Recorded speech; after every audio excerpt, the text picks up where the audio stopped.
Muito bom. Bom, agora chegou o momento de sabermos quais são os destaques da Revista Adventista deste mês de março. Nossa equipe foi até Tatuí, no interior de São Paulo, na Casa Publicadora Brasileira. E agora, o jornalista Márcio Tonetti e os demais editores do periódico falam sobre os dissidentes da igreja e como na internet eles se tornam mais agressivos. A igreja sempre teve seus desafetos. Mas será que o perfil dos dissidentes e o tom das críticas tem mudado na era da internet? Olá, seja muito bem-vindo ao nosso quadro novamente. Hoje nós vamos falar sobre o tema da matéria de capa da revista de março, a nova dissidência. Eu tenho dois convidados para falar sobre esse tema. Um deles é o pastor Marcos de Benedicto, que é editor-chefe do periódico, e também o pastor Wendel Lima, que é editor associado da revista Adventista. Bem, se nós falamos de uma nova dissidência, isso quer dizer que existe uma antiga. E, aliás, a história do cristianismo, como todo, parece ser uma história de fragmentação, não é, pastor Marcos? Sim, o fenômeno não é novo e o impacto é bastante grande sobre a igreja. Mas, se você me permitir, eu queria apenas começar falando de uma perspectiva um pouquinho mais ampla. Claro. Do ponto de vista teológico e bíblico, nós temos um universo unificado no passado. Então, nós temos um longo período agora de fragmentação cada vez maior, que se torna ainda mais crítica em momentos decisivos da história.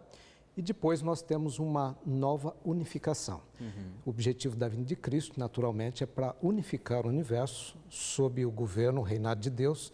Então, nesse sentido, a dissidência é uma coisa não normal e o impacto é bastante grande. É claro que nós temos que qualificar o tipo de dissidência, porque é permitido você discordar e às vezes a dissidência é legítima, é autêntica, mas em muitos casos ela não reforma, né? Exatamente, ela não é.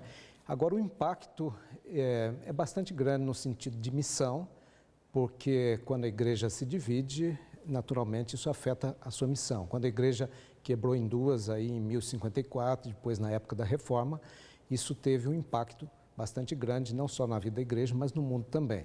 Hoje nós temos aí, possivelmente, entre 30 e 45 mil denominações. Uma enciclopédia, há algum tempo, trouxe esses números e uma nova edição será lançada no ano que vem e certamente vai atualizar.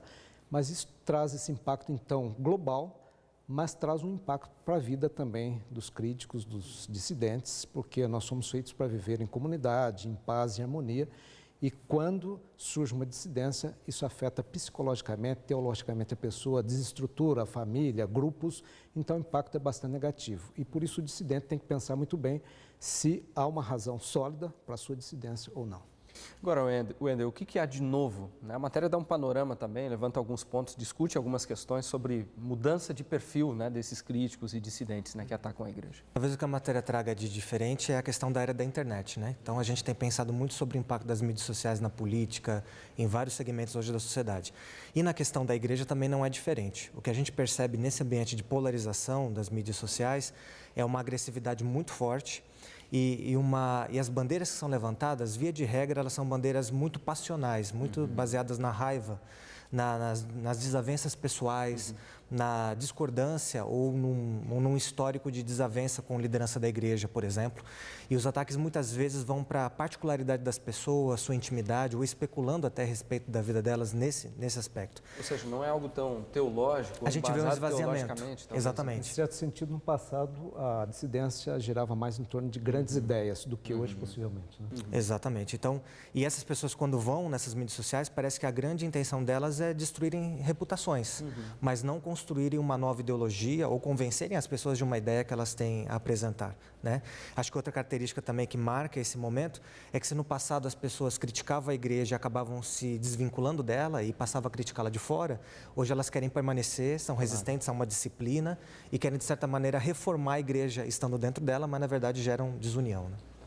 Agora, há diversas reações, hoje, como o Wendel comentou, na era da internet, quando as pessoas recebem o tipo de conteúdo que ataca a igreja, como que as pessoas, devem lidar com isso? Como que a igreja deve lidar com esse tipo de crítica e de dissidência?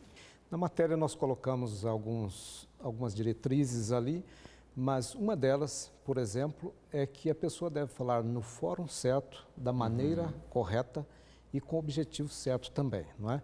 Uma outra é que as pessoas têm que adotar um código de ética, né? Não divulgar mentiras, as famosas fake news hoje em dia.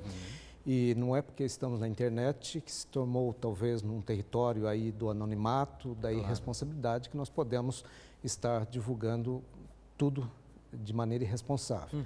Um outro aspecto aí que deve ser levado em conta é conhecer um pouquinho mais a ideologia, o pensamento dos grupos dissidentes. Porque alguns veem, às vezes, alguns aspectos dos dissidentes e acham que aquilo ali é a verdade, mas é necessário conhecer um pouquinho mais o contexto. Essas são apenas algumas orientações, mas a matéria traz algumas outras, especialmente porque nós devemos considerar com bastante seriedade essa questão de ferir a unidade da igreja e por isso eu creio que a matéria vai ser bastante útil. Bom, vamos deixar para você descobrir o que mais a matéria de capa do mês de março traz, né? Falando, como dissemos aqui, sobre a nova dissidência. A gente deseja para vocês um bom fim de semana e convidamos todos para acessarem o nosso site também. O endereço está aparecendo na sua tela. Até a próxima gravação, próximo encontro.